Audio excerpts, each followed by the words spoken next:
everyone, my name is Sonia and welcome back to my YouTube channel. In today's video, we'll be deep diving into an important topic regarding tax-free savings account, which is also known as TFSA. We'll be exploring what qualifies as a withdrawal from TFSA. If you're new to this topic and want to learn some basics, you can find a link to that video in the top left corner. So without further ado, let's get started with the video.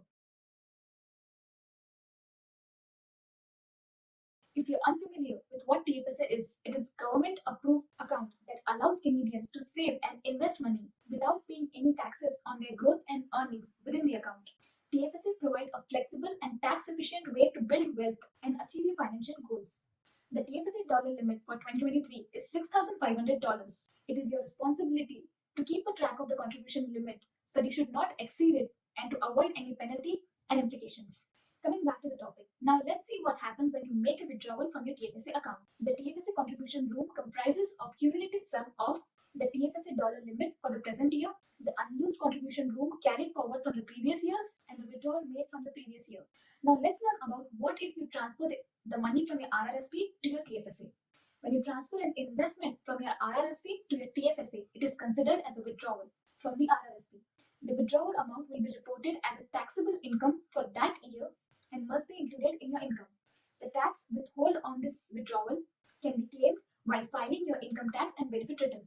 If the transfer to your TFSA occurs immediately, the same value will be considered as your TFSA contribution for that year. Let's learn about what is a qualifying withdrawal in TFSA.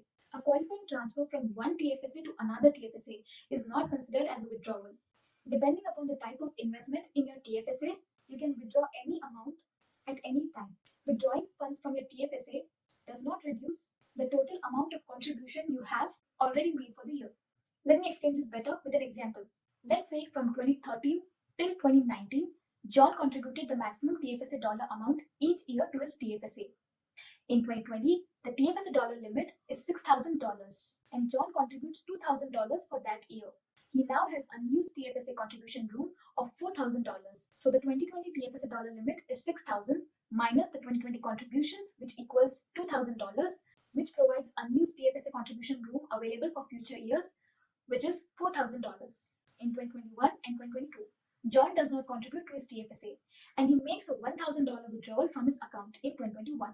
Even though he makes a withdrawal in 2021, it will not be added to his TFSA contribution room until 2022. Let's see the calculation for this. The 2020 unused TFSA contribution room, which is $4,000, the 2021 TFSA dollar limit, which is $6,000. So we get the 2021 unused TFSA contribution room available for future years, which is $10,000. Now John's TFSA contribution room for 2022. The 2021 unused TFSA contribution room, which is $10,000, 2021 withdrawal, $1,000, 2022 TFSA dollar limit, which is $6,000. The TFSA contribution room at the beginning of 2022 is the sum of everything, which is $17,000. Now let's jump to the TFSA contribution room for 2023 for John. The 2022 unused TFSA contribution room is $17,000. 2023 TFSA dollar limit is $6,500. Adding both, we get the TFSA contribution room at the beginning of 2023, which equals $23,500. Well, now that you know what happens when you make a withdrawal, let's learn about what happens when you want to replace a withdrawal. If you decide to replace or recontribute all or part of your withdrawal into the TFSA for the same year, you can only do so if you have an available TFSA contribution room. If you recontribute and you do not have a contribution room, then you will have over-contributed to a TFSA account for that year. You will be subject to a tax equal to 1% of the highest excess TFSA amount in the month. For each month, that amount stays into your account. Let's learn this using another example. Let's take an example of John. John opens a TFSA account in 2009. Since then, he has contributed the maximum TFSA dollar limit each year. At the end of 2022, he has no TFSA contribution room left. In 2023, he makes a $6,500 contribution, which is a TFSA dollar limit for 2023. Later that year, he withdraws $3,000 for a trip. Unfortunately, his plans change and he cannot go. There are choices he could make regarding his TFSA withdrawal as described. If he wishes to recontribute a part or all of the $3,000 he withdrew, he will have to wait until the beginning of 2024 to do so. The $3,000 will be added to his TFSA contribution room at the beginning of 2024.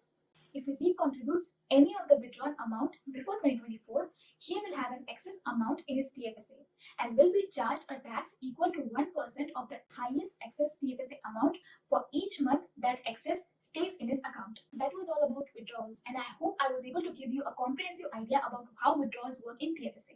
If you're feeling overwhelmed, please feel free to go back and replay if anything is not clear. And this brings us towards the end of our video on withdrawals from TFSA in Canada.